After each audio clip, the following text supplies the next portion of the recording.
Podemos dizer que a nossa segunda seleção desta série está no mínimo no mesmo patamar da Laranja Mecânica, porém de uma forma diferente.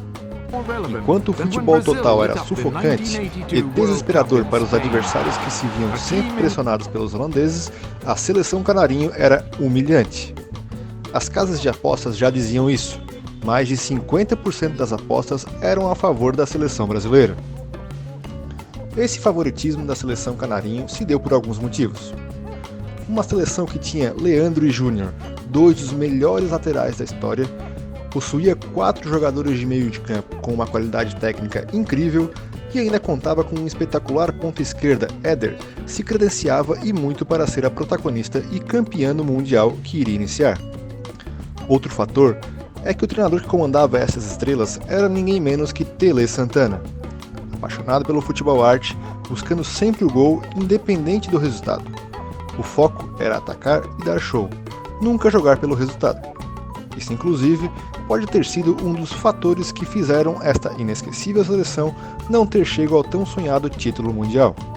Uma terceira situação que alçou nossa seleção ao topo da lista dos favoritos ao caneco foi uma excursão um ano antes no Mundial da Espanha. O Brasil enfrentou nada mais nada menos que Inglaterra, França e Alemanha, grandes potências do futebol mundial. Venceu os 3 jogos, 1-0 contra a Inglaterra, 3-1 contra a França com direito a olé e 2-1 contra os alemães. Porém, o Brasil teve uma grande baixa pouco antes de iniciar aquela Copa. Careca, atacante de nível mundial e que estava voando naquela época, acabou se machucando em um jogo ainda quando atuava pelo Guarani de Campinas.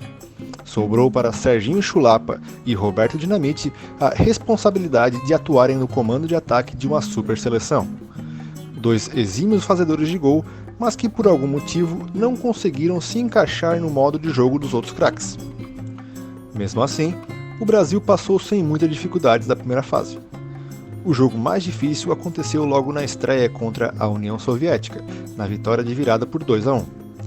Apesar de ser um jogo nervoso pela estreia, o Brasil dominou o jogo amplamente e só não saiu na frente pela falta de pontaria de Serginho Chulapa e pela infelicidade de seu goleiro Valdir Pérez, que aceitou um frangaço e um fraco chute de fora da área.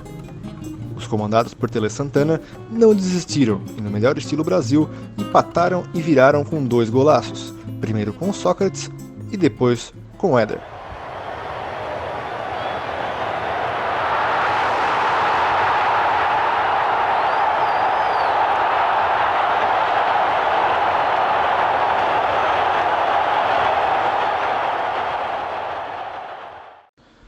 No segundo jogo da Copa, não tinha mais o nervosismo da estreia, mas novamente os brasileiros saíram atrás, desta vez sem culpa para o arqueiro brasileiro. Foi o que bastou para o Brasil iniciar de vez seu show em terras espanholas. Zico, em um golaço de falta, empatou, ainda no primeiro tempo. Na segunda etapa, um Brasil avassalador não deu chances à aguerrida seleção da Escócia. Vitória por 4-1 e show no estádio Benito Villamarín. No terceiro jogo da fase de grupos, o mundo inteiro reverenciava o futebol apresentado pelos maiores campeões do mundo.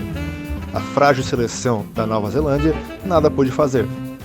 4-0 e muitos gols perdidos. Mas os que entraram, um mais bonito que o outro, e a vaga para a segunda fase assegurada, com o futebol arte nunca antes visto em uma Copa do Mundo. O Brasil parecia jogar sem se esforçar, jogava ao natural. O mundo tinha certeza que o Brasil seria campeão da Copa.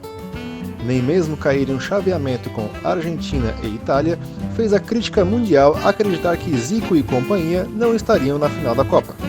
Nem a própria seleção acreditava que isso pudesse acontecer. Contra os hermanos, show brasileiro e irritação de Dom Diego Maradona, joia argentina, que acabara expulso ao final da partida.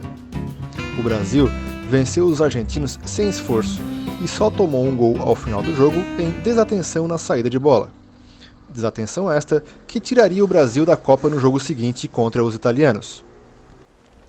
No último jogo do Brasil na Copa do Mundo de 82, a seleção entrou em campo com a vantagem do empate, e talvez isso tenha interferido no resultado final da partida.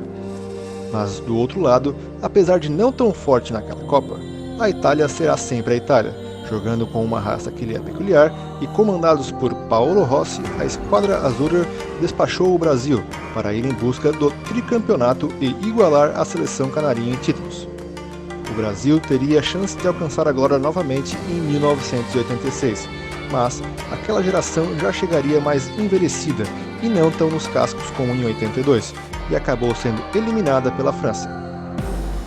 Para o apreciador de um futebol arte bem jogado, assistir aos Jogos do Brasil na Copa do Mundo de 82 é uma ótima pedida, já que, com um futebol cada vez mais físico, infelizmente será praticamente impossível sermos agraciados com uma seleção que pratique um futebol ao menos parecido com a do Brasil em 1982.